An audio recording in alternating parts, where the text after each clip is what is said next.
Chemotherapy में आज हम डिस्कशन करेंगे प्रोटीन सिंथेसिस इनहिबिटर्स। ठीक है, इससे पहले आप पढ़ चुके हैं सेल वॉल सिंथेसिस इनहिबिटर्स। ठीक है, पेनिसिलिन और सेफेलोस्पोरिन्स, वो सारी फैमिली सेल वॉल की सिंथेसिस को इनहिबिट करती, cell wall of the bacteria. ठीक है, ये अब हम करने जा रहे हैं उससे अगला ग्रुप जो कि बहुत पॉपुलर ग्रुप है एंटीबायोटिक्स का और बहुत वाइडली यूज होता है।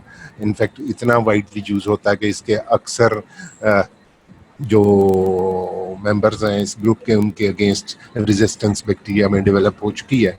लेकिन लेटली थोड़ी सी एहतियात करने से कि लोगों को बार बार एडवाइस किया डॉक्टर्स ने, और डॉक्टर्स को एडवाइस किया फार्माकोलॉजी वालों ने कि आप इन ड्रग्स का यूज़ थोड़ा सा कम करें, क्योंकि हमारे पास ये इतना प्रेशस सा एक ग्रुप है एंटीबायोटिक्स का, ताकि इसकी रेजिस्टेंस कम्युनिटी में कम हो। ठीक है, बैक्टीरिया में कम हो और कम्युनिटी में इनका यूज़ हम आइंदा भी कर सकें। ठीक है, तो इसमें दो ड्रग्स जो कि इस वक्त कोविड-19 की ट्रीटमेंट भी यूज़ हो रही, वो भी इसी ग्रुप में फॉल करती हैं। ठीक है, डॉक्सीसाइक्लिन और एजिथ्रोमाइसिन जैसे आपको नज़र आ रहे हैं। ठीक है, इस ग्रुप को हम इसके ऊपर कोविड-19 की डिस्कशन पे इस लेक्चर के एंड पे आएंगे, या अगले लेक्चर में, 2 लेक्चर्स में हम इसको कवर करेंगे। तो 2-3 बड़े ग्रुप्स प्रोटीन सिंथेसिस इनहिबिटर्स के, एक ब्रॉड स्पेक्ट्रम एंटीबायोटिक्स हैं, फिर मॉडरेट स्पेक्ट्रम है और फिर नैरो स्पेक्ट्रम है। ठीक है, ब्रॉड स्पेक्ट्रम में हमारे पास क्लोरामफेनिकोल है, टेट्रासाइक्लिन है, 3-4 किस्म की टेट्रासाइक्लिन्स हैं, इनके नाम हैं, ये आपको आने चाहिए बहुत, और उसके बाद अमाइनोग्लाइकोसाइड्स हैं। ठीक है, ये ब्रॉड स्पेक्ट्रम है सारे। इनमें से क्लोरामफेनिकोल सबसे पुरानी है, आज से 60-70 साल पहले से यूज़ हो रही, लेकिन अब चूँकि हमारे पास बेहतर ड्रग्स आ गई हैं, इसलिए हम इनका यूज़ बहुत ज़्यादा नहीं कर रहे। इसके चूँकि एडवर्स इफेक्ट्स हैं, बड़े डेंजरस किस्म की 1-2 चीज़ें इडियोसिंक्रेटिक इनका एक मतलब we don't know the reason, but it does cause aplastic anaemia in some of the patients. ठीक है, 1 in 25,000 पेशेंट्स ये रेशो है, इसकी इंसिडेंस है, इसकी साइड इफ़ेक्ट्स का या ये प्लास्टिक एनीमिया का। इसलिए ये बहुत पॉपुलर ग्रुप नहीं है, अब पॉपुलर ड्रग नहीं है। अब हम इसको सिर्फ टॉपिकली यूज़ करते हैं, आई में यूज़ होते हैं क्लोरामफेनिकोल आई ड्रॉप्स, उसके ऊपर मैं बाद में आता हूँ। तो ये आप ब्रॉड स्पेक्ट्रम में याद कर लें कि क्लोरामफेनिकोल है, टेट्रासाइक्लिन्स हैं और अमाइनोग्लाइकोसाइड्स हैं, और मॉडरेट स्पेक्ट्रम में मैक्रोलाइड्स हैं। ठीक है, मैक्रोलाइड या इनमें से एक ड्रग टेलिथ्रोमाइसिन को कीटोलाइड भी कहते हैं, वो केमिकली इनसे ज़रा फ़र्क है, लेकिन एजिथ्रोमाइसिन, क्लेरिथ्रोमाइसिन, एरिथ्रोमाइसिन, टेलिथ्रोमाइसिन और फिडॉक्सामाइसिन, ये 5 ड्रग्स जो हैं ये मैक्रोलाइड्स कहलाती हैं। बहुत इफ़ेक्टिव हैं ड्रग्स, इनकी सॉफ्ट टिश्यू में पेनिट्रेशन बहुत अच्छी है, एक्यूट फ्रिंजाइटिस में, टॉन्सिलाइटिस में, चेस्ट की इन्फेक्शंस में, अपर रेस्पिरेटरी ट्रैक्ट की इन्फेक्शंस में अभी भी ये बहुत पॉपुलर ग्रुप है। फिर उसके बाद नैरो स्पेक्ट्रम ड्रग्स हैं, क्लेंडामाइसिन, स्टेप्टोग्रामिन, लेंसोलेट। ये वो ड्रग्स हैं जो कि स्पेसिफिक कंडीशंस में यूज़ होती हैं, चंद ही बैक्टीरिया के अगेंस्ट ये इफेक्टिव है, लेकिन उन बैक्टीरिया के अगेंस्ट इफेक्टिव हैं जिनके अगेंस्ट बाकी ड्रग्स कुछ खास काम नहीं दिखाती। तो इसलिए ये भी हमारे लिए एक बहुत प्रेशस और कीमती किस्म का ग्रुप बन जाता है, ख़ास सूरत हवाल में इस्तेमाल करने के लिए। ओके, तो ये जनरली आपको बेटे नाम सारे के सारे मालूम होने चाहिए, और इनके चूँकि हम जब डिस्कशंस करेंगे तो हम ग्रुप वाइज ही इनको डिस्कस करेंगे। अगर किसी खास ग्रुप मेंबर की अलहदा से कोई खसूसियत है, जैसे डॉक्सीसाइक्लिन यूज़ होती है कॉलरा में, जैसे हैज़ा कहते हैं, और उसके अलावा कोविड-19 में ये जो आजकल वायरल इन्फेक्शन फैली हुई है उसमें डॉक्सीसाइक्लिन का रोल है, तो ये अलग से आपको पता होना चाहिए। इसी तरह से इस ग्रुप में एजिथ्रोमाइसिन ज़रा बाकियों से हट के है और बहुत काम की मेडिसिन है, और कोविड-19 में भी यूज़ हो रही, इसका भी आपको अलग से पता होना चाहिए। ठीक है, अमाइनोग्लाइकोसाइड्स को आप एज ए ग्रुप भी कर लें तो इट इज़ ओके, और ये 2-3 ड्रग्स आपको अलग से पता होनी चाहिए। ठीक है, अब हम इनके ऊपर थोड़ी सी प्रोटीन सिंथेसिस इनहिबिशन क्या होती है और कैसे होती है और क्या हम उसका फ़ायदा उठाते हैं, उसको थोड़ी सी ग्राफिकल प्रेजेंटेशन हम उसकी देखते हैं। ये है प्रोटीन सिंथेसिस इनहिबिशन का मैकेनिज्म पूरा। ह्यूमन बींग्स में भी प्रोटीन्स की जहाँ सिंथेसिस होती है वहाँ पे ट्रांसफर आरएनए भी इन्वॉल्व होता है, मैसेंजर आरएनए भी इन्वॉल्व होता है। ये मैसेंजर आरएनए है, ये ट्रांसफर आरएनए है, ये राइबोसोम है, इसके अंदर एक अपना राइबोसोमल आरएनए होता है। तो ह्यूमन बींग्स में जो राइबोसोम्स पाए जाते हैं वो 80S कैटेगरी के होते हैं, और जो बैक्टीरिया में पाई जाते हैं वो 70S राइबोसोम्स कहलाते हैं। तो ये डिफरेंस जो ह्यूमन राइबोसोम्स में और बैक्टीरिया के राइबोसोम्स में है, ये हमारे लिए कुदरत की नेमत है कि हम जो एंटीबायोटिक्स यूज़ करते हैं वो 70S राइबोसोम में जब प्रोटीन सिंथेसिस को इनहिबिट करते हैं तो ह्यूमन प्रोटीन सिंथेसिस का प्रोसेस उससे बच जाता है, चूंकि उसमें 80S राइबोसोम इन्वॉल्व होता है जो इससे ज़रा बड़ा होता है। लेकिन ह्यूमन बॉडी में भी जो माइटोकॉन्ड्रिया के अंदर राइबोसोम्स होते हैं कुछ, वो 70S कैटेगरी के ही होते हैं, इसलिए थोड़े से साइड इफेक्ट्स आ जाते हैं इन ड्रग्स के। ठीक है, तो ये 70S राइबोसोम के दो सब यूनिट्स होते हैं, एक को 50S राइबोसोम कहते हैं और इसको एक दूसरे को 30S सब यूनिट कहते हैं। ये 50S और 30S ये सारे 70S राइबोसोम के कंपोनेंट्स हैं। तो इधर से ट्रांसफर आरएनए, उसके ऊपर एक अमीनो एसिड अटैच होता है, ये घूमता फिरता आता है, तो ये मैसेंजर आरएनए के ऊपर कोडिंग की होती है। ठीक है, मैसेंजर आरएनए के ऊपर कोडिंग पहले से मौजूद होती है। आपको पता है कि आरएनए जो है वो डीएनए की डिवीजन से बनता है, इसलिए उसके स्ट्रैंड्स जब अलग हो जाते हैं तो हर स्ट्रैंड जो है वो एक अपना कोड कैरी कर रहा होता है, ये एक सीक्वेंस न्यूक्लियोटाइड्स का कैरी कर रहा होता है, उसको हम कोड कहते हैं।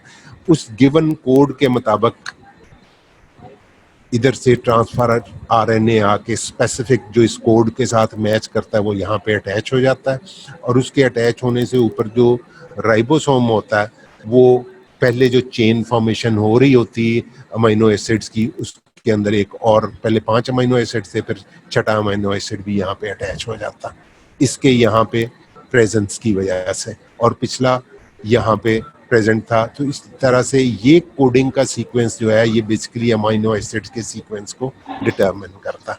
इस प्रोसेस को हम ट्रांसपेप्टाइडेशन कहते हैं, और इस प्रोसेस को जब ट्रांसफर आरएनए आके मैसेंजर आरएनए के ऊपर एक खास कोड के मुताबिक मैच करके बाइंड करता है, इसको हम इनिशियल बाइंडिंग कहते हैं। ठीक है, तो उसके बाद ये ट्रांसफर आरएनए मैसेंजर आरएनए पे आगे मूव करता है, और जब ये अमीनो एसिड को यहाँ पे छोड़ देता है प्रोटीन सिंथेसिस के लिए या पॉलीपेप्टाइड चेन की सिंथेसिस के लिए, तो ये ट्रांसफर आरएनए जो है वो राइबोसोम से बाहर निकल जाता है और अनचार्ज्ड हो जाता है। ठीक है, इसको हम ट्रांसलोकेशन कहते हैं। और ये जो चेन बन रही होती है अमीनो एसिड्स की, जो प्रोटीन चेन है, बेसिकली प्रोटीन्स अमीनो एसिड से मिलके बनी है और ये पॉलीपेप्टाइड चेन बन रही है, यही अमीनो एसिड है, यही प्रोटीन है, और ये मोस्ट ऑफ द टाइम्स ये एंजाइम्स होते हैं, और चूंकि ये एंजाइम्स एक दूसरे से डिफरेंट सीक्वेंस रखते हैं अमीनो एसिड्स का, इसलिए इनके जो इफेक्ट्स होते हैं बॉडी के ऊपर वो भी फर्क होते हैं।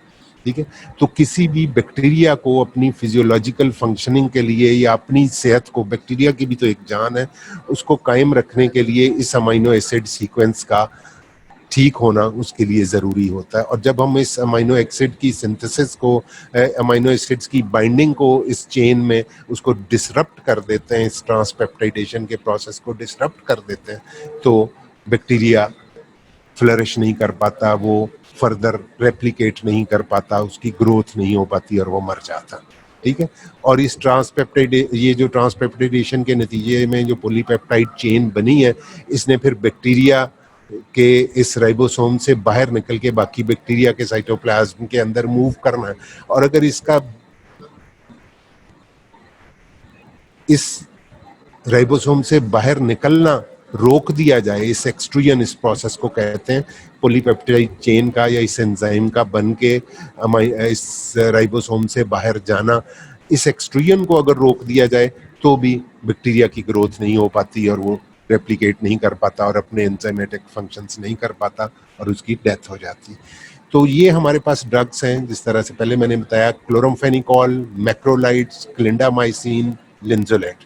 क्लोरामफेनिकोल ब्रॉड स्पेक्ट्रम है, मैक्रोलाइड मॉडरेट स्पेक्ट्रम है, और क्लिंडामाइसिन और लिंजोलेट जो है ये नैरो स्पेक्ट्रम ड्रग्स हैं। ये चारों पांचों ड्रग्स जो हैं, और ये मैक्रोलाइड सारे के सारे, जिथ्रोमाइसिन, टेलिथ्रोमाइसिन, और क्लेरिथ्रोमाइसिन, ये सारी की सारी इस ट्रांसपेप्टाइडेशन को इनहिबिट करते हैं।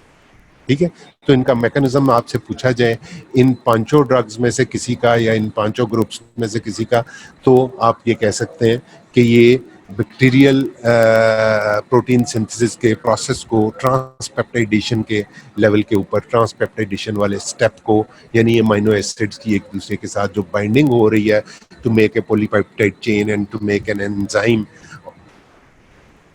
उसको अगर हम रोक देते हैं तो बैक्टीरिया फर्दर ग्रो नहीं कर पाता और उनकी कॉलोनी ग्रो नहीं कर पाती और उनकी डेथ हो जाती है। ठीक है, तो इन ड्रग्स का मैकेनिज्म ऑफ एक्शन ये है कि ये ट्रांसपेप्टाइडेशन को रोकते हैं। जो टेट्रासाइक्लिन्स हैं, जो सबसे पहले ग्रुप क्लोरमफेनिकॉल के साथ ब्रॉड स्पेक्ट्रम मैंने दूसरा ग्रुप बनाया जिसमें माइनोसिन और डॉक्सीसाइक्लिन और ऑक्सीटेट्रासाइक्लिन है, ये इस इनिशियल बाइंडिंग को ही नहीं होने देते। जो ट्रांसफर आरएनए की बाइंडिंग होनी है मैसेंजर आरएनए के ऊपर इस कोडिंग के मुताबिक, ये उस इनिशियल बाइंडिंग को ही रोक देती है टेट्रासाइक्लिन्स। ठीक है, लिहाजा जब ये बाइंडिंग नहीं होगी तो ऊपर से अमीनो एसिड भी उस चेन का पार्ट नहीं बनेंगे, तो भी बैक्टीरियल ग्रोथ जो है वो रुक जाएगी। जो अमीनो ग्लाइकोसाइड्स हैं, ब्रॉड स्पेक्ट्रम का जो तीसरा ग्रुप है जिसमें जेंटामाइसिन, नियोमाइसिन, कैनामाइसिन आती हैं, ये अमीनो ग्लाइकोसाइड्स जो हैं ये तीन तरह से प्रोटीन सिंथेसिस को तीन लेवल्स पे इनहिबिट करते हैं। नंबर वन, ये वो इनिशियल बाइंडिंग भी नहीं होने देते। बाइंडिंग के बाद ये जो जिस कोडिंग के मुताबिक बाइंडिंग होनी होती है उस कोडिंग को भी ये डिस्टर्ब कर देते हैं। और तीसरा ये कि ये ट्रांसलोकेशन नहीं होने देते। जब ये अनचार्ज ट्रांसफर आरएनए बाहर नहीं निकल पाएगा राइबोसोम से, तो पीछे आके नए ट्रांसफर आरएनए से अटैच नहीं हो पाएंगे, और इसीलिए गालबन वो इनिशियल बाइंडिंग भी रुक जाती है जब ये ट्रांसलोकेशन रुकती है। तो amino glycoside is the only group of these protein synthesis inhibitors जो कि तीन लेवल पे काम करता है कि ये इनिशियल बाइंडिंग नहीं होने देता, कोडिंग को डिस्टर्ब कर देता है और ट्रांसलोकेशन के प्रोसेस को रोक देता। ठीक है, तो ये तीन तरह से, ये बहुत इफेक्टिव ग्रुप है मेडिसिन का। तो ये तीन तरह से प्रोटीन सिंथेसिस इनहिबिशन करते हैं बैक्टीरिया के अंदर। ये जो स्ट्रेप्टोग्रामिन्स है, एक और ग्रुप आप पढ़ेंगे नैरो स्पेक्ट्रम में, इसमें दो ड्रग्स होती हैं जो मिलके सिनर्जिस्टिक एक्शन करती हैं, उनके ऊपर हम लेक्चर के एंड में आएंगे। ये एक्सट्रूजन के प्रोसेस को रोकती हैं। ये जो एंजाइम या प्रोटीन फॉर्म हो गया राइबोसोम के अंदर, उसको बाहर ही नहीं निकलने देती राइबोसोम से, कि वो राइबोसोम से बाहर निकल के बैक्टीरिया के साइटोप्लाज्म के अंदर अपने physiological functions which is necessary for the growth and replication of bacteria उसको होने दें। जब ये एंजाइम अंदर ही रह जाएंगे राइबोसोम के, तो ये फर्दर ग्रोथ बैक्टीरिया की नहीं होने पाएंगे। तो स्ट्रेप्टोग्रामिन्स एक्सट्रूजन के प्रोसेस को रोकते हैं। तो इस डायग्राम को मुझे एग्जैक्टली याद नहीं है, मेरा ख्याल है शायद ये डायग्राम आपको देखनी पड़ेगी कैटजन में से, या आप इसकी स्क्रीनशॉट अपने इसके ऊपर ले सकते हैं, अगर अपने कंप्यूटर्स के ऊपर तो ले लें, क्योंकि अगर आपको ये डायग्राम और ये ग्राफिक्स इसके याद हैं तो आपको इन 5 ग्रुप्स का भी पता चल गया, क्लोरोफेनिकॉल, मैक्रोलाइड्स और क्लिंडामाइसिन और लेंजुलेट का, कि ये ट्रांसपेप्टाइडेशन को रोकते हैं। टेट्रासाइक्लिन्स जो हैं ये इनिशियल बाइंडिंग को रोकती हैं ट्रांसफर आरएनए की मैसेंजर आरएनए पे। अमीनो ग्लाइकोसाइड्स जो हैं वो 3 स्टेप्स के ऊपर एक्ट करते हैं, इनिशियल बाइंडिंग और कोडिंग को डिस्टर्ब करते हैं और ट्रांसलोकेशन को नहीं होने देते। तो ये 3 तरह से इफेक्ट करते हैं। और स्ट्रेप्टोग्रामिन्स जो फॉर्म्ड एंजाइम्स या प्रोटीन्स हैं उनको राइबोसोम से बाहर नहीं निकलने दे रही। ठीक है, तो ये सब कुछ बैक्टीरियल राइबोसोम 70S जिसका नाम है उसके अंदर हो रहा होता है। तो मुख्तसरन हम ये भी कह सकते हैं कि क्लोरोफेनिकॉल, मैक्रोलाइड्स, क्लिंडामाइसिन और लेंजुलेट जो है वो 50S सब यूनिट जो है राइबोसोम का उसके ऊपर काम करते हैं, और जो टेट्रासाइक्लिन्स और अमीनो ग्लाइकोसाइड्स हैं वो 30S राइबोसोमल सब यूनिट के ऊपर काम करते हैं। 30S और 50S ये सब यूनिट्स के नाम है, जो जबकि राइबोसोम का नाम है 70S। ठीक है, ये आपको अगर और कुछ ना याद रहे तो आप ये बता दें कि ये ड्रग्स जो हैं वो 50S पे काम करती और ये ड्रग्स जो हैं वो 30S के ऊपर काम करती। लेकिन 50S में क्या क्या हो रहा है, ट्रांसपेप्टाइडेशन हो रही, और 30S में क्या क्या हो रहा है, कोडिंग भी हो रही, ट्रांसलोकेशन भी हो रही, और उससे पहले इनिशियल बाइंडिंग भी हो रही। तो इस तरह से अगर आपको ये तस्वीर याद रहेगी तो आपको इन प्रोटीन सिंथेसिस इनहिबिटर्स के चारों पांचों ग्रुप्स का मैकेनिज्म याद रहेगा। ओके, तो अब हम एक एक करके इन ड्रग्स के ग्रुप्स को डिस्कस करते हैं। क्लोरामफेनिकोल जैसे मैंने बताया कि बहुत पुराना ग्रुप है, सबसे पहली ब्रॉड स्पेक्ट्रम ड्रग। ये केमिकली अकेली ही है, इसकी फैमिली का कोई और मेंबर डॉक्टर नहीं बना। आप ये समझ लें कि वो उसका कोई एंटीबायोटिक इफेक्ट नहीं है, ठीक है। ओरली भी दी जाती, पैरेंट्रली भी दी जाती, वाइडली डिस्ट्रीब्यूट होती है, प्लेसेंटल और ब्लड ब्रेन बैरियर को क्रॉस करती है। हेपेटिक इसका मेटाबॉलिज्म होता है और यूरिन से एक्सक्रीशन हो जाती। टिपिकल स्टैंडर्ड जो फार्माकोकाइनेटिक्स हैं वो इसकी हैं, with prominent thing that it has got a very wide volume of distribution, चूंकि ये सारी प्लेसेंटल्स और ब्लड ब्रेन बैरियर्स और मेम्ब्रेन्स को क्रॉस कर जाती है, ठीक है। मैकेनिज्म ऑफ एक्शन क्या है, पहले मैं बता चुका हूँ उस डायग्राम में कि ये ट्रांसपेप्टाइडेशन को इनहिबिट करती है इन bacterial protein synthesis process. Okay, also have similar effects in mammalian mitochondrial ribosomes। मैंने आपको बताया कि बैक्टीरिया के अंदर 70S राइबोसोम होता है और ह्यूमन बींग्स के अंदर 80S होता है, लेकिन जो ह्यूमन बींग्स के माइटोकॉन्ड्रियल राइबोसोम्स होते हैं उनके अंदर भी 70S ही राइबोसोम होता है, इसलिए वहाँ पे भी ये थोड़ा सा इफेक्ट करती है और जिसकी वजह से बोन मैरो टॉक्सिसिटी होती है, ठीक है।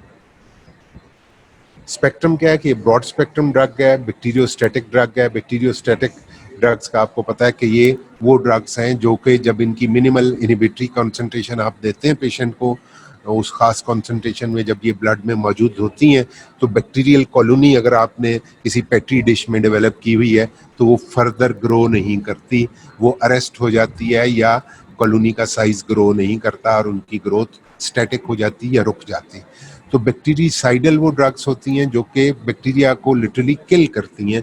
ये बैक्टीरिया को किल नहीं करती लेकिन ये उनकी ग्रोथ को रोक देती, फर्दर मल्टीप्लिकेशन को रोक लेती। लेकिन कुछ बैक्टीरिया जैसे हीमोफिलस इन्फ्लुएंजी है, नेसीरिया मेनिंजाइटिस है और बैक्टीरियोइड्स हैं, इन बैक्टीरिया के अगेंस्ट ये बैक्टीरिसाइडल एक्टिविटी भी रखती है। ये बैक्टीरिया वैसे ही क्लोरामफेनिकोल की मौजूदगी में मर जाते हैं, ठीक है। Not effective against chlamydial. Chlamydia एक ऑर्गेनिज्म है जो कि सेक्सुअली ट्रांसमिटेड डिजीज शायद करता है, उसके ऊपर हम बाद में आते हैं, तो उनके ऊपर इनका कोई खास इफेक्ट नहीं है। क्लिनिकल यूजेस इनके ये हैं कि severe salmonella infections. Salmonella infections अगर आपने बैक्टीरियोलॉजी थोड़ी सी पढ़ी है कभी शौक से, तो उसमें साल्मोनेला टाइफी एंड पैराटाइफी दो तरह के ऑर्गेनिजम्स होते हैं जो टाइफाइड फीवर करते हैं और पैराटाइफाइड के लिए जिम्मेदार होते हैं। तो उनमें ये क्लासिकली ये ड्रग जो थी क्लोरामफेनिकोल, ये एंटेरिक फीवर या टाइफाइड फीवर जिसे हम कहते हैं उसमें दी जाती थी क्योंकि ये साल्मोनेला के अगेंस्ट इफेक्टिव है। लेकिन इसके एडवर्स इफेक्ट्स की वजह से, बोन मैरो की टॉक्सिसिटी की वजह से, अब हम क्यूनोलोन एक ग्रुप जो आगे हम डिस्कस अगले चैप्टरों में करेंगे, वो ज़्यादा से प्रॉक्सिन वगैरह ज़्यादा इस्तेमाल हो रही हैं और इफेक्टिव है।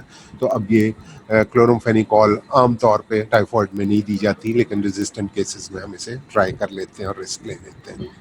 इसके अलावा नीमोकोकल और मेनिंजाइकोकल मेनिंजाइटिस आपको पता है कि ब्रेन की जो कवरिंग्स होती हैं, पाया मैटर, रेक्नोइड मैटर, ड्यूरा मैटर, उनकी जब इन्फ्लेमेशन हो जाती तो बड़ी खौफनाक सूरत हाल होती है, पेशेंट अनकॉन्शियस हो जाता है, फिट्स उसे पड़ रही होती। तो उसमें क्लोरामफेनिकोल का, चूँकि ये ब्लड ब्रेन बैरियर को क्रॉस कर लेती है और मेनिंजिस तक पहुंच जाती है और सेंट्रल स्पाइनल सेरिब्रोस्पाइनल फ्लूइड में भी एक अच्छा खासा इसका चूँकि कॉन्सेंट्रेशन पहुंच जाती है, तो ये मेनिंजाइटिस की ट्रीटमेंट के लिए यूज होती है। रिकेट्सियल डिजीज और बैक्टीरियोइडिस इन्फेक्शन में भी इसका रोल है, ठीक है। Commonly used as topical antimicrobial agents. मैंने बताया कि अब और बेहतर ड्रग्स की मौजूदगी की वजह से इसका यूज़ जो है वो लिमिट हो गया है only as topical use. Topical use का मतलब ये कि जो हम पैरेंटली नहीं लेते लेकिन लोकल यूज़ के लिए हम इसको आई ड्रॉप्स में यूज करते हैं आई की इन्फेक्शंस में, ठीक है। क्लोरामफेनिकोल आई ड्रॉप्स बहुत पॉपुलर आई ड्रॉप्स हैं जो कि जब आंखों में आपके वाइटनेस आ रही होती है और वो पस फॉर्मेशन हो रही होती तो उसके लिए we use chloramphenicol eye drops और 2 डोजेस देने से ही बंदा आंखें उसकी ठीक हो जाती। इट्स वेरी इफेक्टिव, ठीक है। तो ये थी क्लोरामफेनिकोल, ये उसकी पूरी पिक्चर। मेरा ख्याल है कि लेक्चर्स रिकॉर्ड भी हो रहे हैं और शायद आपकी एक्सेस में भी हों, अदरवाइज़ आप हर स्लाइड की स्क्रीनशॉट लेके अपने पास, आपको बहुत आसान हो जाएगा कीमोथेरेपी को समझना if you keep these slides with you. Okay, now we move to the next group, tetracyclines. अच्छा, अभी क्लोरामफेनिकोल के वही बातें, एक और स्लाइड इसकी अभी रहती थी कि ब्लड ब्रेन बैरियर क्रॉस करती है, मैं पहले बता चुका हूँ. मेटाबॉलिज्म लिवर में होता है, यूरिन में एक्सक्रीट हो जाती, कोई नई बात नहीं है. एक इसका ड्रग इंटरेक्शन इसकी वजह से होते हैं, उसमें ये जो माइक्रोसोमल एंजाइम सिस्टम है लिवर में, साइटोक्रोम P450, जो कि बहुत सारी ड्रग्स का मेटाबॉलिज्म करता है, ये उसको इनहिबिट कर देती हैं. जब ये माइक्रोसोमल एंजाइम्स को इनहिबिट कर देती हैं तो उसका एंड रिजल्ट क्या होता है कि वो ड्रग्स जिनका के मैकेनिज्म, जिनका के मेटाबॉलिज्म साइटोक्रोम P450 ने करना होता है, उनका मेटाबॉलिज्म स्लो हो जाता है और सीरम में उनकी कॉन्सेंट्रेशन बढ़ जाती है. और इसमें बड़ी बड़ी खतरनाक मेडिसिन हैं. वारफरिन है जो कि एंटी कोएगुलेंट है, टलब्यूटामाइड है जो कि एंटी डायबिटिक ड्रग है, ओरल हाइपोग्लाइसीमिक ड्रग है, हम इसे कहते हैं. फेनिटोइन है जो एंटी एपिलेप्टिक ड्रग है. इसी तरह क्लोरप्रोपेमाइड एंटी डोपामिनर्जिक ड्रग्स है, एंटी एमेटिक के तौर पे भी यूज़ होती. ये ड्रग्स का अगर ब्लड में लेवल बढ़ जाए तो आप सोचें कि ये अगर वारफरिन का ब्लड लेवल बढ़ गया तो ब्लीडिंग टेंडेंसीज हो जाएंगी, इसका ब्लड लेवल बढ़ गया तो हाइपोग्लाइसीमिया हो जाएगा, और इसी तरह से एंटी एपिलेप्टिक्स का ब्लड लेवल बढ़ जाएगा तो अल्लाह जाने क्या होगा. मतलब you should be very watchful कि अगर कोई बंदा कोई और मेडिसिन ले रहा है तो उसको क्लोरामफेनिकोल अगर किसी भी वजह से आप दे रहे हैं तो इन ड्रग्स का ब्लड लेवल बढ़ सकता है. तो ये एक बहुत सीरियस सूरत हाल हो सकती. That is why it is always necessary, चाहे डेंटिस्ट्री के पेशेंट्स हों या अदरवाइज मेडिसिन के पेशेंट्स हों, तो आप जब भी उनको कोई नई मेडिसिन एडवाइस करें तो उनसे उनकी ट्रीटमेंट हिस्ट्री ज़रूर लें कि वो पहले किसी और एलिमेंट के लिए कोई और दवाई तो नहीं खा रहे, और अगर आप कोई नई दवाई ऐसी दे रहे हैं जो कि माइक्रोसोमल एंजाइम सिस्टम को या इनहिबिट करती है या इंड्यूस करती है, तो दोनों ही सूरतों में इनका ड्रग लेवल इफेक्ट हो सकता है. ठीक है, तो you should be watchful and you should know कि how do the drug interactions. ये भी कभी कभी सवाल आपसे पूछ लिया जाता है कि आप बताएं कि ड्रग इंटरेक्शंस कैसे होते हैं. तो उसकी जो और बहुत सारी रीजंस हैं उनमें से एक ये भी है कि कोई ड्रग जाके माइक्रोसोमल एंजाइम सिस्टम को इनहिबिट कर दे, तो उससे वो तमाम ड्रग्स जिनका के मेटाबॉलिज्म माइक्रोसोमल एंजाइम सिस्टम के जरिए लिवर में हो रहा होता है, उनका सीरम कॉन्सेंट्रेशन बढ़ जाती है. इसी तरह से अगर कोई हम ऐसी ड्रग दें जो एंजाइम सिस्टम को बढ़ा देती है, इंड्यूस कर देती है, तो इन सारी ड्रग्स का सीरम कॉन्सेंट्रेशन लेवल ड्रॉप हो जाएगा, जो फिर खतरनाक है. ठीक है, तो ये आपको you should have to be watchful. That is why ये लेवल आपको थर्ड ईयर में, सेकेंड ईयर में ये फार्माकोलॉजी इसलिए पढ़ाई जा रही है कि आप पेशेंट्स को मेडिसिन एडवाइस करते वक्त you are vigilant that you are not causing any damage to the patient. Okay, अब हम इसके एडवर्स इफेक्ट भी थोड़े से डिस्कस कर लेते हैं. गैस्ट्रोइंटेस्टाइनल सिस्टम में इरिटेशन कॉज करती है, क्योंकि ये नॉर्मल फ्लोरा को किल कर सकती है, इसलिए सुपर इन्फेक्शंस हो सकती हैं. और आपको पता है कि नॉर्मल फ्लोरा हमारे माउथ के अंदर, हमारे जीआईटी के अंदर, इंटेस्टाइन्स के अंदर बहुत सारे नॉर्मल फ्लोरा होते हैं जो हमारे फिजियोलॉजी को कैरी कर रहे होते हैं. तो अगर हम उनको किल कर दें, कोई ऐसा स्ट्रॉन्ग एंटीबायोटिक दे दें जैसे क्लोरामफेनिकोल है, तो उससे उन फ्लोरा की डेथ हो जाती है, और उन फ्लोरा की एब्सेंस में हमारे फंगल इन्फेक्शंस बहुत सारी हो सकती हैं, जिनमें से एक कैंडिडा एल्बिकेंस है, फंगल इन्फेक्शन, कैंडियासिस हम उसको कहते हैं, और कोई भी और सुपर इन्फेक्शन जो कि किसी एक एंटीबायोटिक की वजह से जो एक वॉइड क्रिएट होता है नॉर्मल फ्लोरा की डेथ से, और उसके बाद इन्फेक्शंस होती हैं, उन्हें हम सुपर इन्फेक्शंस कहते हैं. ठीक है, इसी तरह से बोन मैरो के ऊपर एक रिवर्सेबल इसका एक्शन है कि आरबीसीज की मैचुरेशन को, मैं कल ही एक स्लाइड देख रहा था किसी पेशेंट की जिसके सारे आरबीसीज का साइज एक ही था, तो वो हमारे लैब रिपोर्ट में वो आ जाता. तो वो उसकी वजह यही होती है कि किसी ड्रग की वजह से या किसी भी और वजह से, किसी एनॉमली की वजह से पेशेंट के अंदर नए आरबीसीज जब नहीं बन रहे होते, तो प्राणों का तो सारों का साइज वही होता है जो मेच्योर आरबीसीज का होता है, तो उसमें वो रेशियो जो नए आरबीसीज और पुराने आरबीसीज वाली होती वो डिस्टर्ब भी होती। ऐसी मुझे याद आ गया। ठीक है, तो ये रिवर्सेबल एक चीज है जो कि ड्रग के जब तक इफेक्ट रहता है तो इनहिबिशन रहती, जब ड्रग खत्म हो जाती तो इनहिबिशन। लेकिन ये इरिवर्सेबल फैटल इडियोसिंक्रेटिक, मतलब इडियोसिंक्रेटिक का मतलब जिसकी वजह नहीं हमें पता, ए प्लास्टिक एनीमिया, ये बोन मैरो का सप्रेशन करके कॉज करता है 1 in 25,000 पेशेंट। ये मतलब बड़ी हाई रेशो है मेडिसिन में जब हम बात करते हैं कि हर 25,000 में से एक पेशेंट में ये ए प्लास्टिक एनीमिया कर सकती है। तो you should be watchful while unnecessarily किसी को देने की ज़रूरत नहीं। ग्रे बेबी सिंड्रोम इसमें होता कि उसमें आरबीसीज जब कम हो जाते हैं बच्चों में, आरबीसीज मैच्योरेशन की इनहिबिशन की वजह से, तो उससे ब्लू कलर हो जाता है, ब्लड की रेडनेस कम होके ब्लू टिंज उसमें बढ़ जाता है, उसको साइनोसिस हम कहते हैं, और उसका कार्डियोवास्कुलर सिस्टम कोलैप्स होना शुरू हो जाता है चूँकि haemoglobin is not carrying oxygen.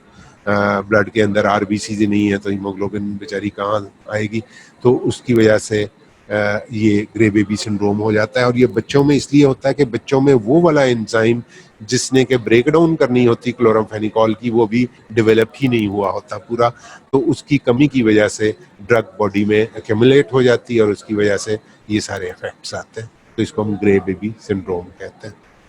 उसके अलावा ड्रग इंटरेक्शंस में पहले आपको पिछली डायग्राम में बता चुका हूँ कि साइटोक्रोम P450 की इनहिबिशन की वजह से increased level of phenytoin, tolbutamide and warfarin ये हो सकता है, और ये ड्रग इंटरेक्शंस पेशेंट के लिए फैटल हो सकता है। ठीक है, आप भी सोच रहे होंगे कि फार्माकोलॉजी अजीब सब्जेक्ट है कि एक ड्रग बताते हैं और उसके यूजेस कम बताते हैं और एडवर्स इफेक्ट्स ज़्यादा बताते हैं, लेकिन that is how we have to survive. ये हमें ये मैनेज करना है कि कोई ड्रग किसी पेशेंट को कितना नुकसान पहुंचाती है और कितना फ़ायदा पहुंचाती है, और ये फैसला कि उस पेशेंट, किसी खास पेशेंट को ये मेडिसिन देनी है या नहीं देनी, और ये रिस्क लेना है या नहीं लेना, ये आपका फैसला होने को जा रहा है, ये आप ये फैसला करेंगे। इसलिए you should feel responsible and you should know that you have to make decisions in your life which would mean life or death of your patients. So be watchful. अपनी input को, अपने concerns को, अपनी dedication को towards the profession आपको enhance करना होगा. Okay? Tetracyclines. अगला ग्रुप ब्रॉड स्पेक्ट्रम का, ये वो ड्रग्स हैं जो कि बैक्टीरियोस्टैटिक हैं बेसिकली, इनकी ओरल एब्जॉर्प्शन वेरिएबल है, डिस्ट्रीब्यूशन इनकी भी बहुत वाइड है, प्लेसेंटल बैरियर को ये भी क्रॉस कर लेती हैं, मेटाबॉलिज्म इनका भी लिवर में ही होता है और ये भी यूरिन में एक्सक्रीट होती हैं, सिवाय डॉक्सीसाइक्लिन के जो इस ग्रुप की एक बहुत पॉपुलर ड्रग है, उसकी excretion is not through the urine, वो जब बाइल में मेटाबोलाइज होके एक्सक्रीट होती है बाइल के थ्रू इंटेस्टाइन्स में, तो वहाँ से फिर वो रीएब्जॉर्ब नहीं होती बल्कि फिसिस के साथ बॉडी से एक्सक्रीट हो जाती है। ठीक है, तो ये doxycycline is the only exception, बाकी सब मेडिसिन इस ग्रुप की जो है they are metabolised in the liver and they are excreted in the urine. ठीक है, टेगिसाइक्लिन इनमें एक नई ड्रग इस ग्रुप में ऐड हुई है जो सिर्फ इंट्रावीनस यूज के लिए अवेलेबल है, और रेजिस्टेंट केसेस या ऐसे ऑर्गेनिजम्स जो कि बाकी टेट्रासाइक्लिन्स को नहीं रिस्पॉन्ड करते, सुडोमोनास और इकिनोजा है, उसकी इन्फेक्शन हो तो आप दवाइयाँ दे दे के थक जाते हैं, पेशेंट ठीक ही नहीं होता, तो इस किस्म की एलिमेंट्स के लिए जो ज़रा रेयर किस्म के ऑर्गेनिज्म कॉज कर रहे होते हैं जिनके ऊपर बाकी ड्रग्स इफेक्ट नहीं कर रही होती, उनमें हम टेगिसाइक्लिन को देते हैं और ये सिर्फ इंट्रावीनसली यूज होती है। ये नीचे जो डायग्राम है ये आपको ये दिखा रही है कि एम्प्टी स्टमक पे जब आप टेट्रासाइक्लिन्स लेते हैं तो इसका ब्लड लेवल देने के 4-5 घंटे के बाद कितनी तेज़ी से, यहाँ से आपने मेडिसिन दी ओरली और यूं ये ऊपर गया इसका लेवल, और फिर आहिस्ता आहिस्ता ये एक्सक्रीट होना शुरू हुई। लेकिन अगर आप कोई एंटासिड एल्युमिनियम हाइड्रोक्साइड ले रहे हैं या मिल्क ले रहे हैं या फूड के साथ इसको खाते हैं टेट्रासाइक्लिन को, तो फिर इसका वो वाला ब्लड लेवल कभी अचीव ही नहीं होता, बल्कि इसका ब्लड लेवल थोड़ा सा राइज करता है और उसके बाद डिक्रीज होना शुरू हो जाता है। तो इस तरह की ड्रग्स जिनकी एब्जॉर्प्शन फूड की प्रेजेंस की वजह से डिस्टर्ब होती हो, ऐसी ड्रग्स को या हम खाने से आधा घंटा पहले खा लेते हैं या हम खाने के 2 घंटे के बाद खाते हैं, ताकि उनकी हम मैक्सिमम एब्जॉर्प्शन जो है उसको अवेल कर सकें। ठीक है, तो एम्प्टी स्टमक पे ये देखें इसका ड्रग लेवल कैसे राइज किया। तो ये डायग्राम आपको याद रखनी चाहिए, जो आपको याद आनी सारी ज़िंदगी कराएगी कि आपने टेट्रासाइक्लिन जो है वो फूड के साथ नहीं लेनी। ये इसलिए ख़ास तौर पे कहना इम्पॉर्टेंट है कि आम तौर पे हम पेशेंट्स को कहते हैं कि जी खाने के बाद दवाई खा लें। अच्छा, खाने के पहले दवाई नहीं खानी, एनी टाइम आप खाने के बाद कोई भी दवाई खा सकते हैं। तो टेट्रासाइक्लिन इज वन एक्सेप्शन कि जिसकी एब्जॉर्प्शन बहुत पुअर रह जाएगी अगर आप उसे खाने के साथ लेंगे। उसको खाने के तकरीबन 2-3 घंटे के बाद खाएं, ताकि उसका इफेक्टिव ब्लड लेवल अचीव हो और पेशेंट को फ़ायदा हो। ठीक है, डॉक्सीसाइक्लिन और मोनोसाइक्लिन जो कि टेट्रासाइक्लिन में ये achieve therapeutic concentration in the CSF, ये मतलब ब्लड ब्रेन बैरियर को क्रॉस करने की वजह से ये इनकी CSF के अंदर सेरिब्रोस्पाइनल फ्लूइड जो है उसके अंदर भी अच्छी खासी कॉन्सेंट्रेशन हो जाती है।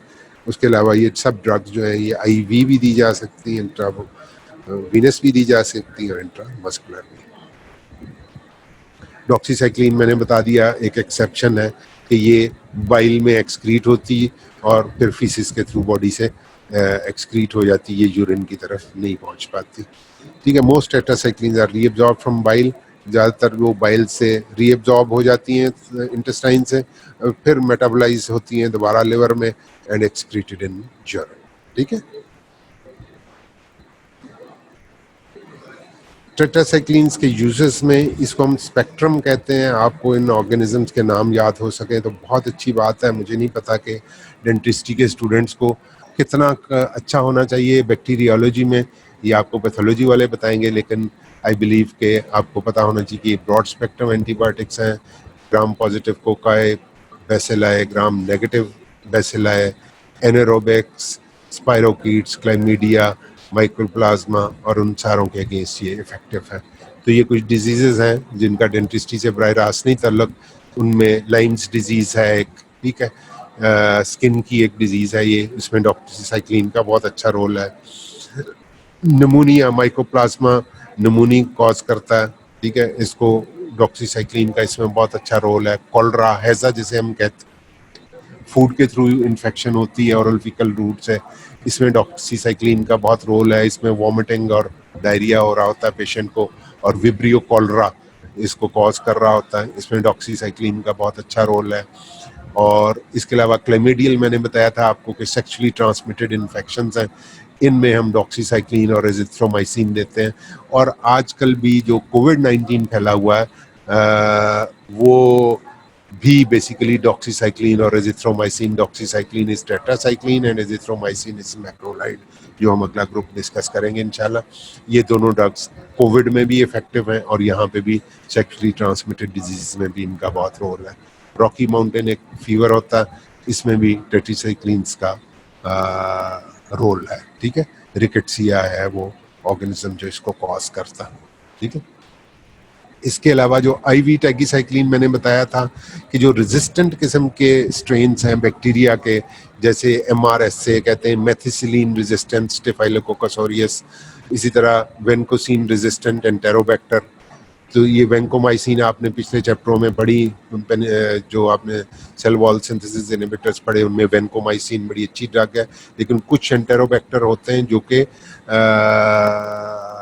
वेंकोमाइसिन को भी रेजिस्टेंट होते हैं, तो उनमें भी टैगीसाइक्लिन इंट्रावीनस इज इफेक्टिव। इस तरह से बीटा लैक्टेमेज प्रोड्यूसिंग कुछ ग्राम नेगेटिव बैक्टीरिया होते हैं, एनेरोब्स होते हैं जो कि बगैर ऑक्सीजन के सर्वाइव कर रहे होते हैं, क्लेमेडिया और माइकोबैक्टीरियम ये जो ट्यूबरकुलोसिस कॉज करता है। इन सारों के अगेंस्ट हमारे पास ये एक नई टेट्रासाइक्लिन है जो कि टैगीसाइक्लिन कहलाती है। ये इंट्रावीनस यूज के लिए सिर्फ अवेलेबल है। तो we have effective, very effective new member against the resistant strains of various bacteria। ठीक है, तो इसका नाम आपको इसलिए अलग से याद होना चाहिए कि IV टेट्रासाइक्लिन हमारे पास जो मुयस्सर है वो टैगीसाइक्लिन। ठीक है, तो ये this is bit difficult part of pharmacology to remember the names of all these organisms, लेकिन आपको डेंटिस्ट्री के पॉइंट ऑफ व्यू से पता होना चाहिए। पैथोलॉजी में आप पढ़ेंगे कि कौन कौन से ऑर्गेनिजम्स हैं जो कि हमारे दांतों में, जिंजिवाइटिस में और ओरल इन्फेक्शंस में जो ज़्यादा तंग करते हैं पेशेंट को और तकलीफ देते हैं और इन्फ्लेमेशन कॉज करते हैं, तो आपको नज़र आएगा जब आप उन ऑर्गेनिजम्स को देखेंगे तो उनके अगेंस्ट आपको टेट्रासाइक्लिन्स का एक वाज़ेह रोल नज़र आएगा। ठीक है, टेट्रासाइक्लिन्स के यूजेस क्या हैं? आप वाइड स्पेक्ट्रम ये एंटीबायोटिक्स हैं, इनके बहुत वाइडली यूज्ड हैं माइकोप्लाज्मा न्यूमोनी में, क्लाइमीडिया में, रिकेट्सिया में, विब्रियो कॉलरा में, स्पाइरोकीट्स में दे आर यूज, ये इनका प्राइमरी यूज है। सेकेंडरी यूजेस में सिफिलिस है, ये मैंने आपको बताया कि सेक्सुअली ट्रांसमिटेड ट्रेपोनिमा पैलिडम एक ऑर्गेनिज्म होता है और ये सेक्सुअली ट्रांसमिटेड डिजीज़ है। अल्लाह का शुक्र है कि हमारे यहाँ हमारे कल्चरल और रिलीजियस रीजंस की बना पे we have lesser occurrence of this disease, तो लेकिन स्टिल इट इज़ देयर। इसी तरह से क्रॉनिक ब्रोंकाइटिस में, एक्नी में और माइनोसाइक्लिन वंस डेली 1 महीने तक देते हैं। लेप्टोस्पायरोसिस ये एक और डिजीज़ है जो कि एनिमल्स में भी और ह्यूमंस में भी पाई जाती है। इन सब में भी टेट्रासाइक्लिन्स का यूज़ है। सिलेक्टिव यूजेस इसके जो है कि मलेरिया की प्रिवेंशन में भी एक डॉक्सीसाइक्लिन की टेबलेट आप 15 दिन में एक दफ़ा खा लें तो आपको मलेरिया से बचाती है। उसके लिए हमारे पास और मेडिसिन भी हैं, क्लोरोक्विन फॉस्फेट है वगैरह वगैरह, लेकिन मलेरिया की प्रिवेंशन में डॉक्सीसाइक्लिन का भी रोल है। एमीबियासिस में, अमीबिक इन्फेक्शन में, अमीबिक लिवर एब्सेस में भी बाकी ड्रग्स के साथ हम डॉक्सीसाइक्लिन भी देते हैं। लाइम्स डिजीज़ आपको पहले बताया स्किन की एक एलिमेंट है, तो ये डॉक्सीसाइक्लिन की स्पेसिफिक इंडिकेशंस हैं, ये 2-3 डिजीजेस। इस तरह मेनिंजोकोकल कैरियर स्टेट में माइनोसाइक्लिन हम पेशेंट को देते हैं। Anti diuretic hormone secreting tumours में और रीनल इन्फेक्शन में डिमेक्लोसाइक्लिन हम देते हैं। तो ये स्पेसिफिक यूजेस हैं ड्रग्स के, ये आपको याद करने पड़ेंगे। और ये मैं आपको पहले बता चुका हूँ कि टेगीसाइक्लिन इंट्रावीनस जो है वो मेथिसिलिन रेजिस्टेंट स्टेफ ऑरियस में, वेनकोमाइसिन रेजिस्टेंट एंटेरोबैक्टर में, एनेरोब्स में, क्लेमिडिया में, माइकोबैक्टीरियम में और बाकी जो रेजिस्टेंट इन्फेक्शंस हैं उनमें टेगीसाइक्लिन हमारे पास मौजूद है इंट्रावेनस। तो ये बेटे ये आपके टूल्स हैं, आपके वेपन्स हैं against bacteria when you have to fight and you have to save your patients. So these are the tools. Bacteria को किसी तोप से नहीं मारना होता, उनको एंटीबायोटिक से मारना होता। तो if you have a good knowledge of antibiotics तो you would be like a good soldier जो कि अपने लोगों को डिफेंड करने के लिए एनिमीज को किल करता। First of all I hope कि आप देखते होंगे, तो उसी तरह से आप डॉक्टर हैं, आपका वेपन इज योर ड्रग्स। ठीक है, टेट्रासाइक्लिन्स साइड इफ़ेक्ट्स इनके बहुत सारे हैं, लेकिन कम होते हैं अगर एहतियात से यूज़ करें, केयरफुली, पेशेंट की एज को सामने रखते हुए, उसकी हेल्थ को सामने रखते हुए, उसकी प्रेगनेंसी को सामने रखते हुए, उसके लिवर को सामने रखते हुए अगर आप ये मेडिसिन देंगे तो इतना ज़्यादा नुकसान ये नहीं करेंगी। स्टिल ये ड्रग्स नाउजिया करती हैं, एंटेरोक्लाइटिस, इन्फ्लेमेशन ऑफ इंटेस्टाइन समटाइम्स करती हैं, कैंडियासिस आपको बताया मैंने कि सुपर इन्फेक्शंस हो जाती हैं फंगल, तो जीएटी डिस्टर्बेंस की ये वजूहात है।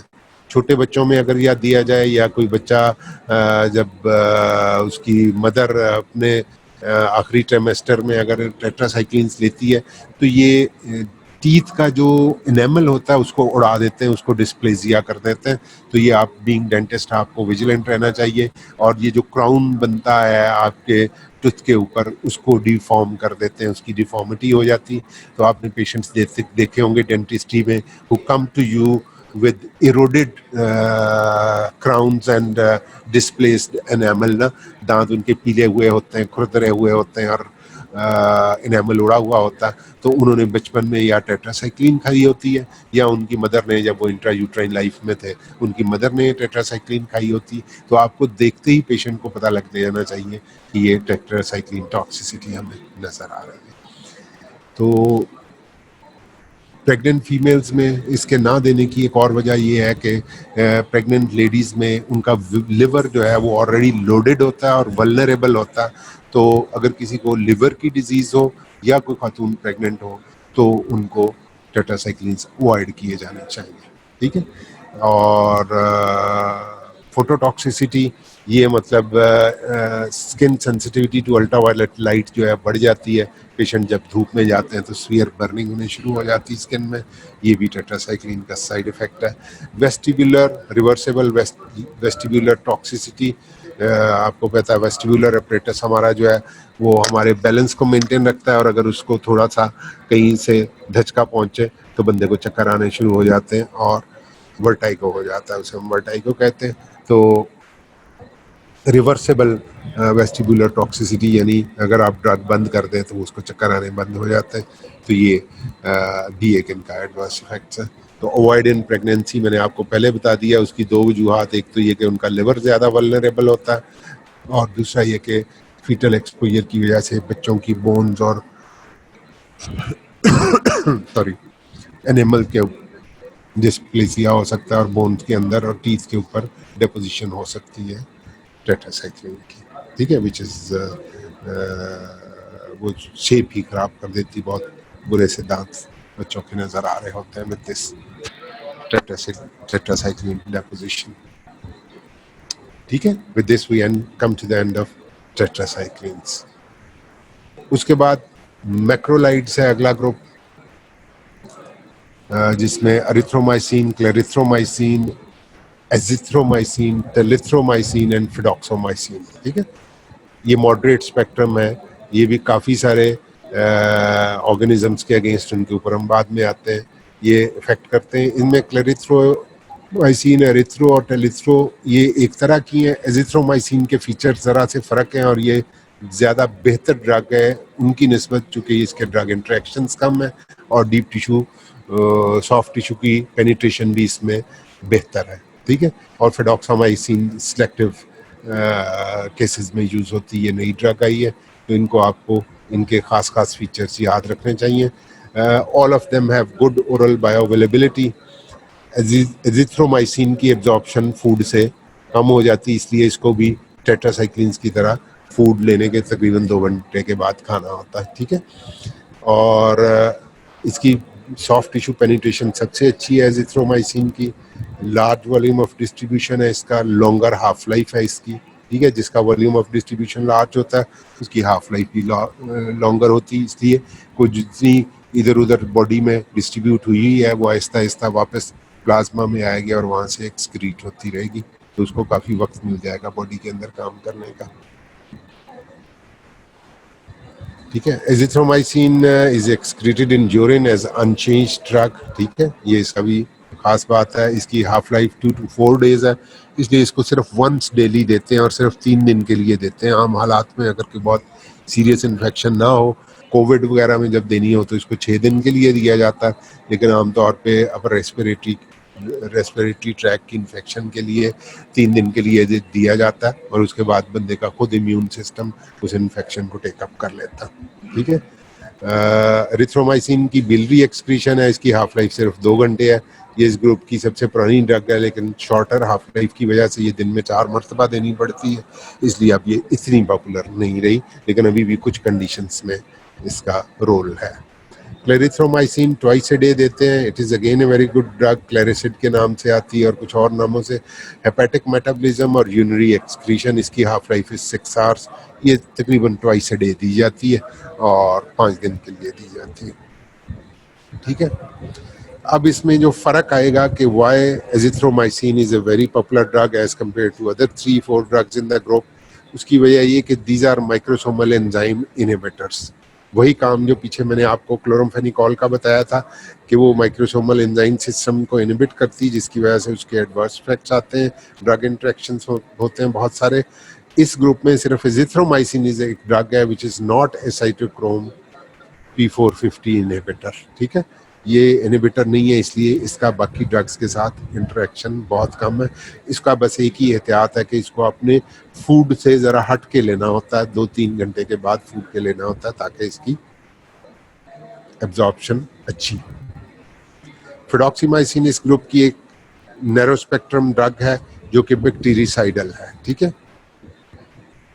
While all others are moderate spectrum bacteriostatics, ये बाकी सारी ड्रग्स हैं ये बैक्टीरियोस्टैटिक्स हैं, लेकिन अगर आप इन्हें लार्ज डोजेस में देते हैं, जैसे कोविड में कुछ लोग सजेस्ट करते हैं कि एजिथ्रोमाइसिन को आप ट्वाइस ए डे दें 500 मिलीग्राम।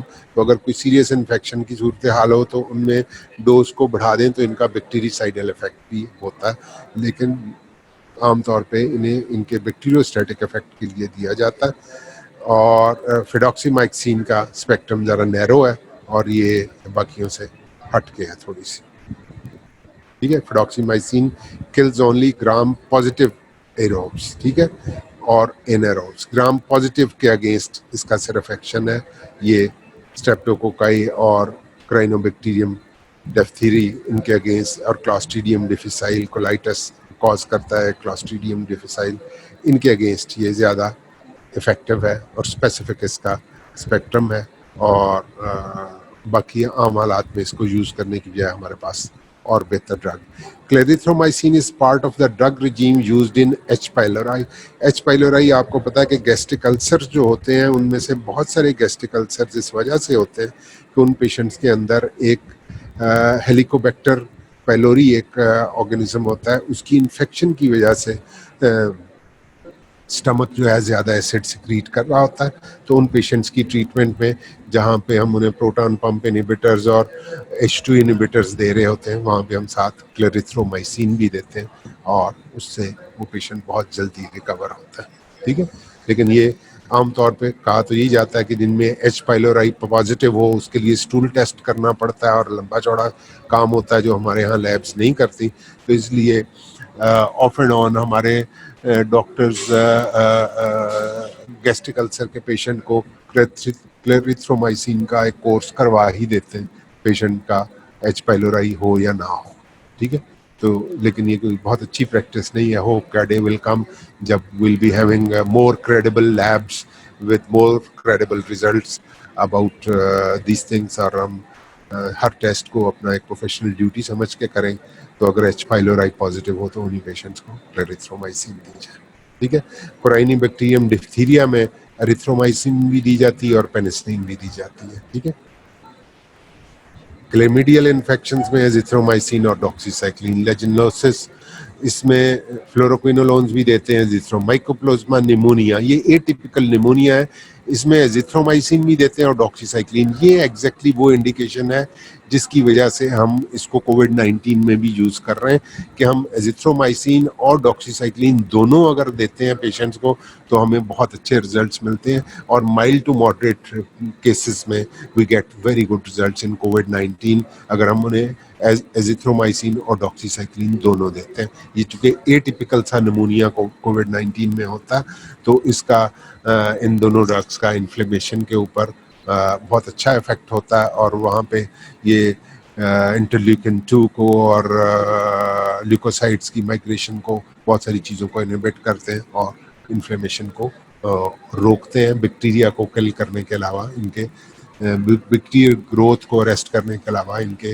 इम्यूनोलॉजिकल इफेक्ट्स भी हैं जिनकी बिना पे दे आर यूज्ड इन कोविड-19। माइकोबैक्टीरियम एवियम कॉम्प्लेक्स, ये माइकोबैक्टीरियम ट्यूबरकुलोसिस एक होता है जो कि ट्यूबरकुलोसिस कॉज करता है, माइकोबैक्टीरिया ये होता है।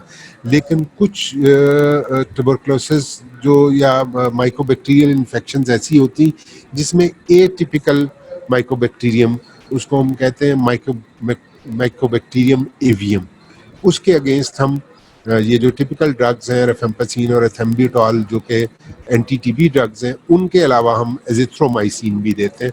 ये पिछले साल यूनिवर्सिटी क्वेश्चंस एमबीबीएस वालों को आया था कि माइकोबैक्टीरियम एवियम कॉम्प्लेक्स में हम कौन सी ड्रग्स देते हैं, तो सब लोगों ने वहाँ पे रेफेम्पासिन और एथेम्ब्यूटॉल तो मेंशन किया लेकिन एजिथ्रोमाइसिन नहीं मेंशन किया, जबकि पूछने वाले का मकसद वो एडिशनल ड्रग थी जो हम एटिपिकल माइकोबैक्टीरियम में देते हैं और बच्चों को उस क्वेश्चन में बहुत कम नंबर मिले इसलिए कि उन्होंने एजिथ्रोमाइसिन मेंशन नहीं की थी, ठीक है। तो ये मैक्रोलाइड्स का एक ग्रुप है। अगर आप ऑर्गेनिजम्स के नाम याद करना चाहें तो यहाँ से कर लें, बहुत अच्छी बात है। एक ही दफ़ा जोर लगाना पड़ेगा और आपको आप एक दफ़ा ग्राम पॉजिटिव ग्राम नेगेटिव और ये सारी फैमिली के नाम याद कर लें तो आपको आइंदा कोई मुश्किल नहीं होगी, ठीक है। तो अगर अदरवाइज आप डिजीज़ के नाम याद कर लें। जब आपसे इंडिकेशंस पूछी जाती हैं या यूजेस पूछे जाते हैं तो आपने डिजीजेस के नाम देने होते हैं, और जब आपसे स्पेक्ट्रम पूछा जाता है तो आपने बैक्टीरिया के नाम देने होते हैं। ठीक है, और अगर आपको डिजीजेस के नाम याद ना हो और बैक्टीरिया के नाम याद हो तो आप ये कह सकते हैं कि disease caused by this bacteria. ठीक है, डिजीज कॉज्ड बाय नेसीरिया गोनोरिया। ठीक है, डिजीज कॉज्ड बाय क्लेमेडिया नमूनी। ठीक है, लेकिन ये कि अगर आप डिजीज के नाम भी दे दें तो दैट इज फार बेटर। ये मैक्रोलाइड्स हैं, इनके एडवर्स इफेक्ट थोड़ी सी ही हैं। सेफर ग्रुप ऑफ ड्रग है, जीएटी डिस्टर्बेंस करते हैं, जॉन्डिस करते हैं, इसलिए लिवर के पेशेंट्स में नहीं दिए जाते, ऑटोटॉक्सिसिटी करते हैं। ठीक है, हियरिंग को इफेक्ट करते हैं ये ड्रग्स। और एक और इनकी मेजर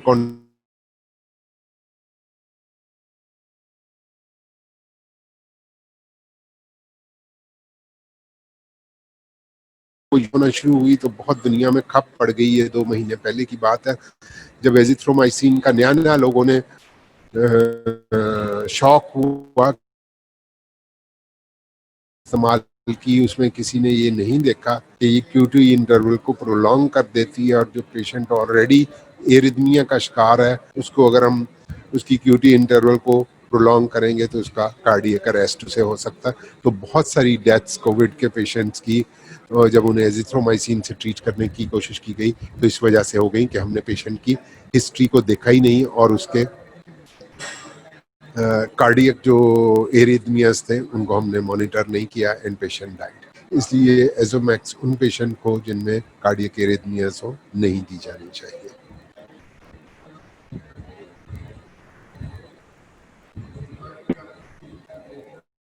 ठीक है, ये ट्रीटमेंट मैंने कोविड-19 की ऐसे ही आप लोगों के इंटरेस्ट के लिए, चूँकि आजकल हमारे चारों तरफ ये वबा फैली हुई है, तो हमें थोड़ा-सा अंदाज़ा होना चाहिए, चूँकि ना डॉक्टर्स क्लिनिक्स पे मिल रहे हैं, ना डॉक्टर्स मरीज़ों के घरों में जा रहे हैं, डॉक्टर्स भी बीमारी से खौफज़दा हैं, तो sometimes it's only you who are available to help the patient. तो इसमें अगर पेशेंट को कोई एरिथमियाज़ नहीं है या वो इस एज में नहीं है जिसमें एरिथमियाज़ होते हैं, तो आप Azomax safely 500 milligram once daily 6 दिन तक दे सकते हैं, और साथ उसके doxycycline 100 milligram once daily for 6 days. इसका आप स्क्रीनशॉट लेके अपने पास रख सकते हैं, लेकिन पेशेंट की कंडीशन के मुताबिक थोड़ी बहुत इसमें एडजस्टमेंट। और चूंकि फीवर से शुरू होती है ये सारी कहानी, तो 2 टैबलेट्स 3 टाइम्स ए डे। आपको फीवर हो तो उसे कहें कि वो कोसे पानी से, नीम गर्म पानी से नहा ले या शावर ले ले तो उसका फीवर कम हो जाएगा। बॉडी एक्स भी बहुत सारे पेशेंट्स में आ रहे होते हैं, जिसम में माइल्जियाज हो रहे होते हैं, पेन हो रहा होता है, सारे जिसम में टूट फूट हो रही होती, तो उसमें भी पैनाडोल का रोल है। लोप्रेन हमारी कोएगुलेशन को, प्लेटलेट्स की एग्रीगेशन को कम करती है, चूंकि पोस्ट